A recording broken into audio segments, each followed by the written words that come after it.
A few months ago, Gotham Chess made a video on how to crush opponents using the Scandinavian defense. Well, today, the opposite is true. I'll be teaching you how to destroy the Scandinavian defense in just a few moves.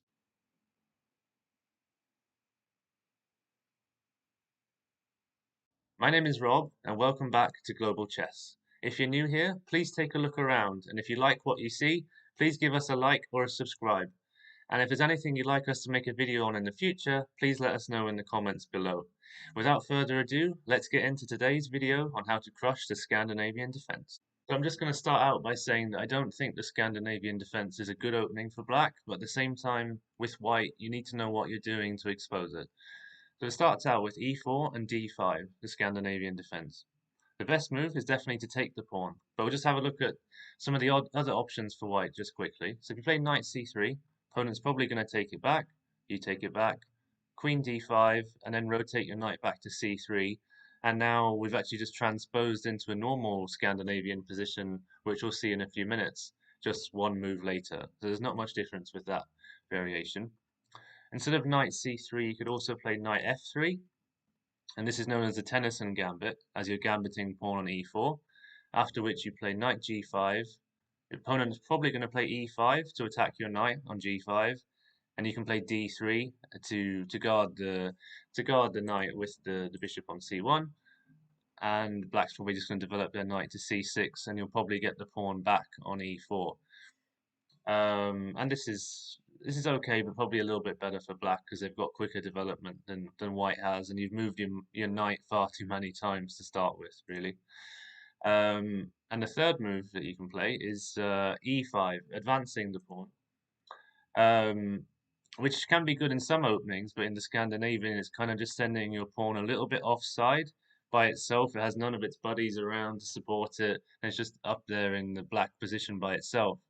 So black could play bishop f5 is a common move in this position, after which you could play knight f3 and black plays e6.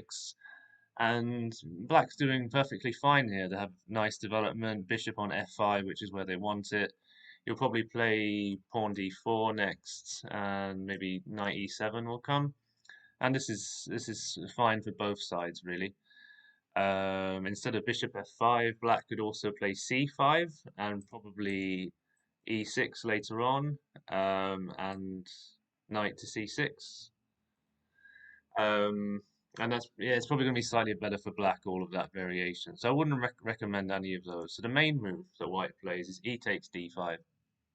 And usually black will just take the pawn back with the queen. They can also play knight f6, which is known as the modern variation, and I've seen that played a little bit recently. It still should be much better for white. Knight f3 usually comes. If queen takes pawn, then we have knight c3, and now it just looks like a normal Scandinavian again. And black will usually either play queen a5 or queen d8. Or if knight takes pawn on d5, just pawn d4, maybe e6 comes for black, and then c4, driving the knight out of d5. Kind of a queen's gambit look in this position now, and white just has so much faster development, taking control of the center with those two pawns, and yeah, white should have a nice comfortable opening here. So the main move for black is queen takes d5, after which I would recommend that you play knight to c3. Just attack the queen on d5. One of the main reasons that you're not meant to put out your queen this early is because if it can be attacked, it'll be driven away and you're just wasting moves. So there's three main moves for black here. They can move the queen back to d6, all the way back home to d8, or across to a5. So we'll just have a look at each of those in turn. So what happens if black plays queen d6? So it's not a particularly common move, but you might see it, so it's good to have a quick look at it. So to that, we'll just play a nice developing move, pawn d4, allowing your bishop on c1 into the game, just developing a pawn in the center, taking control of c5 and e5. Always a good idea. Knight f6, knight f3, a6 for black, just to stop the idea of knight b5 or even bishop b5 at a later stage. Important move for black, that one to play. And in this queen d6 variation, unlike in the other variations, I'd recommend for white that you play g3 and fianchetto the bishop on the king side. We don't see it in the other Scandinavian variations very often, but in this variation, it works quite well to get your bishop laser beaming across to the queen side. You might have bishop g4, pinning your knight, bishop g2, knight c6, castles, and castles queen side. And that just highlights the importance of this light squared bishop on g2 now, that it's going to attack the pawn on b7 or the knight on c6, and you can start a queenside attack here potentially afterwards. Um, so yeah, so that's the queen d6 variation. As you can see, it's pretty much +1 for white, so nothing to be scared of there. So what else can black play back here? So queen d8 is also a very common move, just to go all the way back home. Looks a little bit silly because now black has just returned all their pieces to their starting squares 3 moves into the game. So as you can imagine, white will have a lead in development in this variation.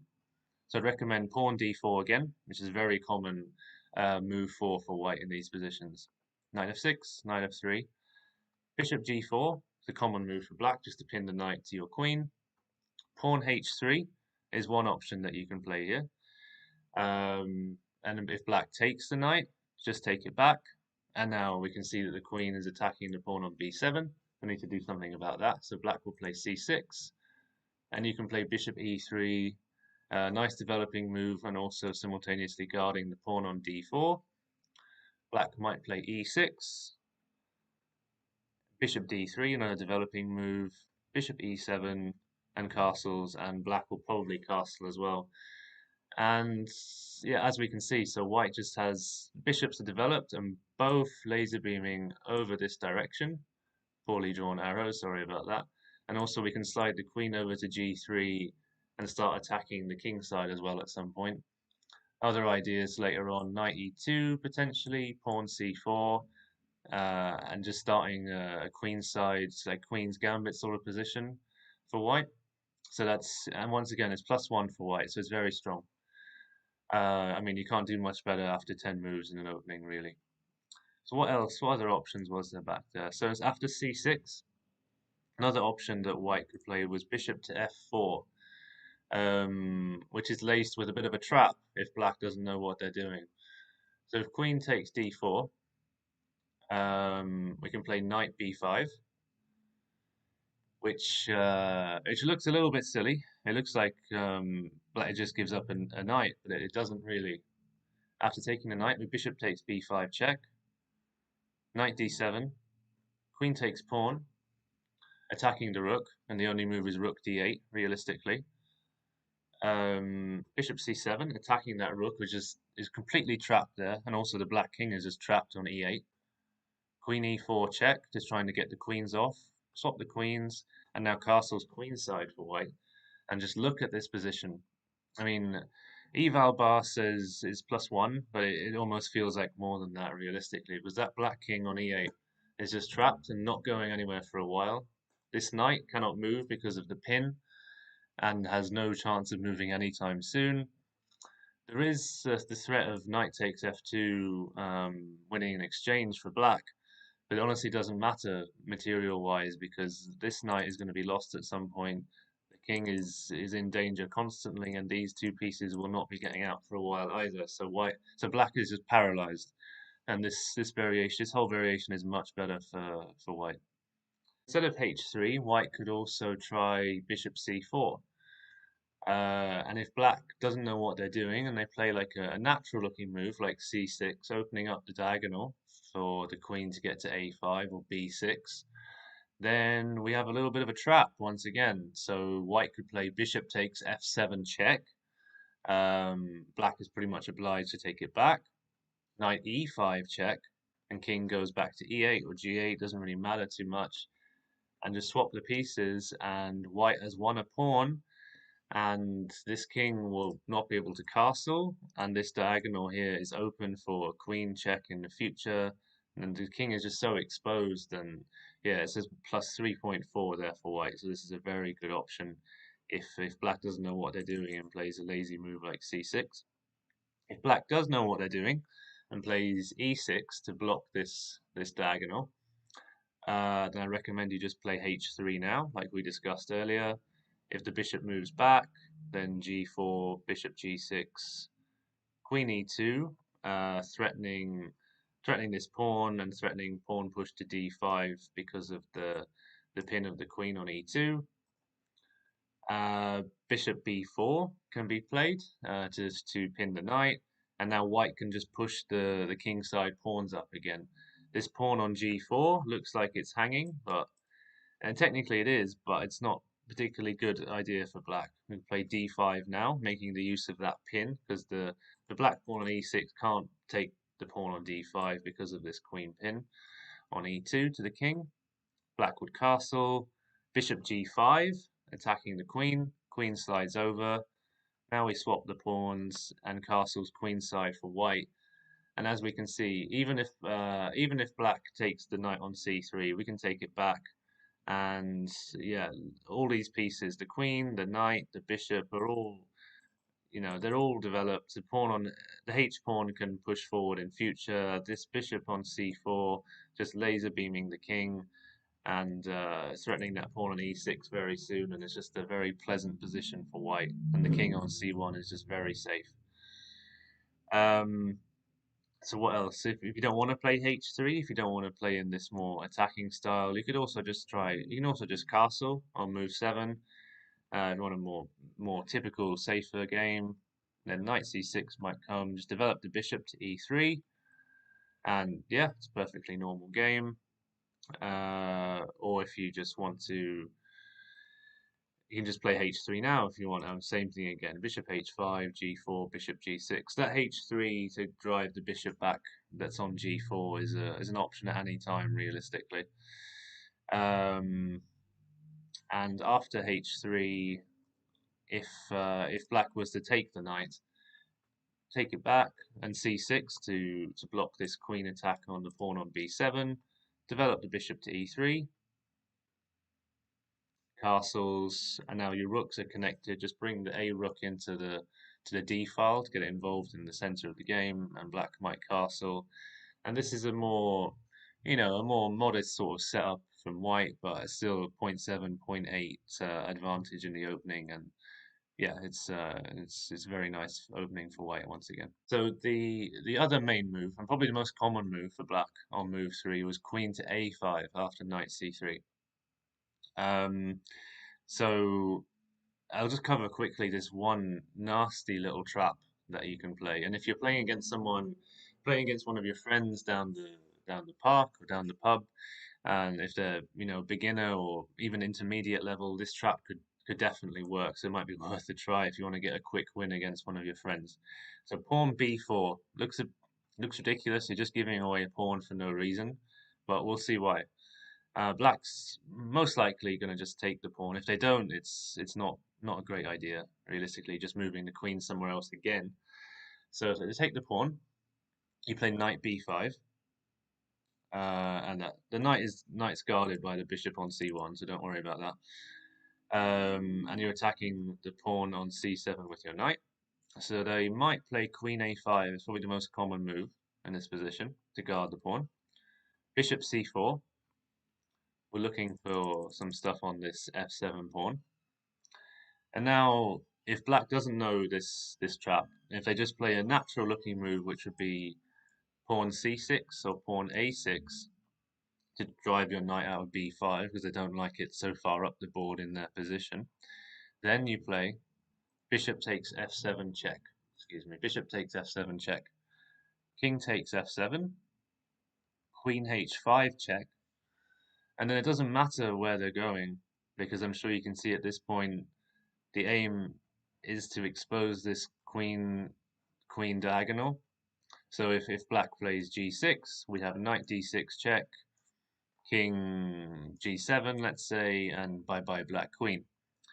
Or if after queen h5, what else? If black comes forward to f6 potentially, then which is a slightly better move probably because at least it stops the knight checking the king on f6. But it doesn't really matter because we have bishop b2, e5, bishop takes e5, king Can go back to e7 potentially, but yeah, it's an awful position. This black king is really out in the open and exposed, and it's going to lead to checkmate pretty soon after knight d6, queen f7 check potentially. Um, yeah, it's a terrible, terrible opening for black if they don't know what they're doing. So then, what black is meant to do in this position, just to let you know, is to play e6 rather than c6, which blocks this bishop diagonally attacking that f7 pawn. And in that position, you might just play bishop b2, just a nice developing move, trying to get your bishop working on this diagonal.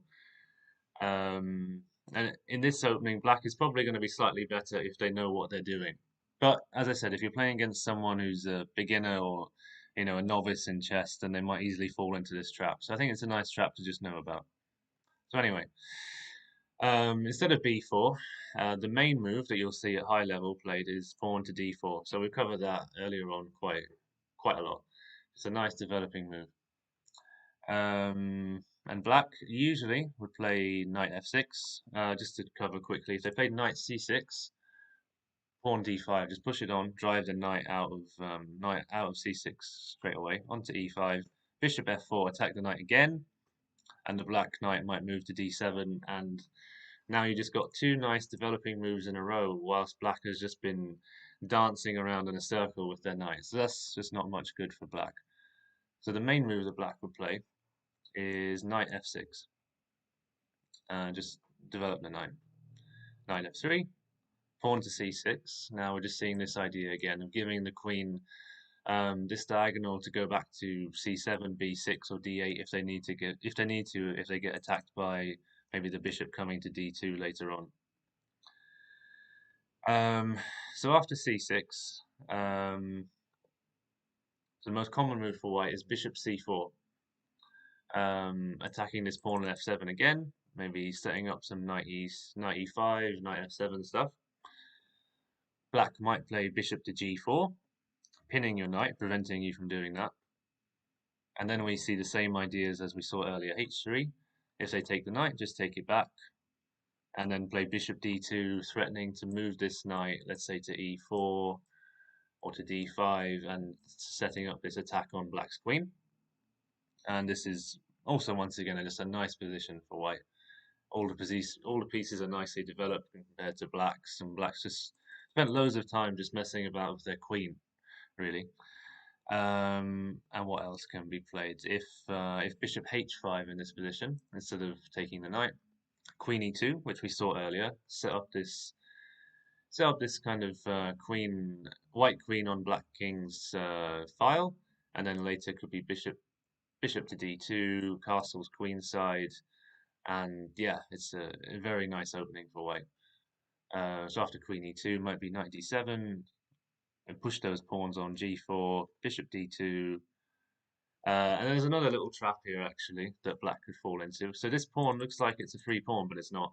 Let's see what happens after bishop takes c2, knight b5, which doesn't look possible actually. Looks like it's a free knight, but don't forget about this opened up attack on the queen on a5. And then it doesn't really matter what black plays here. If we if black plays queen b6 just to move out of the way of the attack, we have knight into d6 check. As we see, the pawn can't take it back because it's pinned by the queen. So the king might slide over to d8, and then this pawn on f7 is now hanging. Check. King can keep running over to c8, and now this rook has been lost, and you've won a rook after 14 moves. So it's a pretty nice start for white if that happens. So that's another thing to look out for, another trap in the Scandinavian defense. So what else can black play instead of bishop takes c2? So he could play e6, which is once again the key move stopping this bishop to f7 diagonal.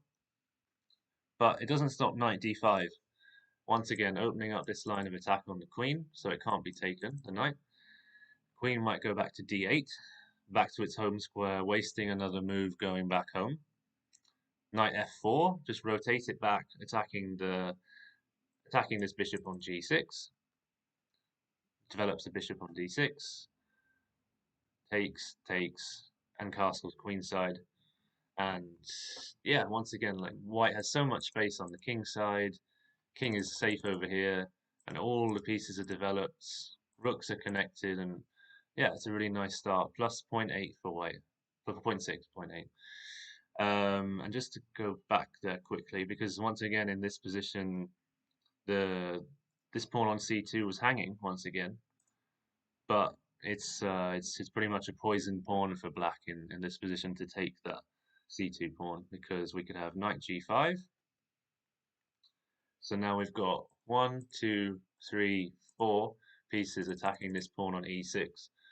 Um, so queen e7 to try and get some sort of defense of the position. Rook c1, drive the bishop out. h4, just now advancing the kingside pawns, threatening to play h5, and this bishop on g6 is trapped. Black could try and counterattack by attacking our knight on g5. But now we can take the pawn, and if it's taken back, then we have knight takes g6, and it's a nice fork of the queen and rook, and yeah, it's a lost position for black already. So as we can see, there's so many traps here for black if they don't know what they're doing. So an alternative for black was to play bishop f5 on move 6 instead of bishop g4, and this is probably the most common move you see at grandmaster level in the Scandinavian defense. Like if Magnus is playing it, for example, he probably would play bishop f5 here. In which case I'd recommend bishop d2, setting up that same attack on the queen later. e6, knight d5, queen goes back, swap the knights, castle queenside. Once again, white has some really nice development, rooks connected, and this nice pin. Black tries to develop, but quite passively.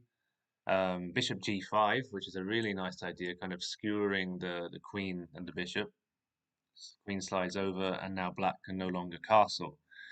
And this is one of the better options for black in the Scandinavian, but still plus 0.9 to white. So, and black's never going to castle, and his king is going to be stuck in the center of the board for a while. So this is a really nice option for white as well. And then finally, in this queen a5 line, just to have a look, instead of pawn c6, black could play bishop g4 immediately. h3, I'd recommend once again. And we know what happens there with g4, bishop g6. And then we could knight e5 just straight into the black position. And then alternatively, instead of h3, we could also just play, if you want to play a bit more of a quiet game, we can play bishop e2, knight c6. If you don't like the castle's queenside pushing your kingside pawns idea, you can just try this, and then you can just castle or play h3 as earlier, if you want a more solid setup for white. But white still has some really nice development, nice pawn in the center. Bishop e3 can come later, and yeah, it's absolutely fine for white.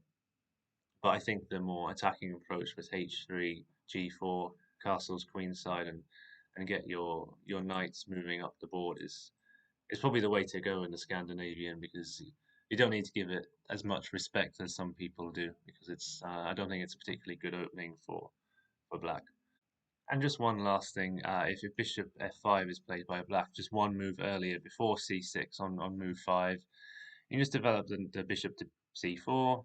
Black will probably play e6 just to block that diagonal of the bishop again. Bishop d2, we've seen this earlier. Now comes c6 to allow the queen back to c7 or d8. And then white can castle and maybe queen c7. And yeah, this is a more solid setup again from white here, just with the castled kingside approach, but it's yeah, it's still slightly better for white, probably, like in most variations of the Scandinavian. Thank you so much for watching today's video on how to crush the Scandinavian defense. I would advise you to go out and practice now, whether that be against your friends or in a tournament or online on chess.com or Lichess. And yeah, if you enjoyed today's video, please give us a like or a subscribe. And please check out our other videos on our Global Chess channel. And yeah, thank you so much for watching, and I'll see you next time.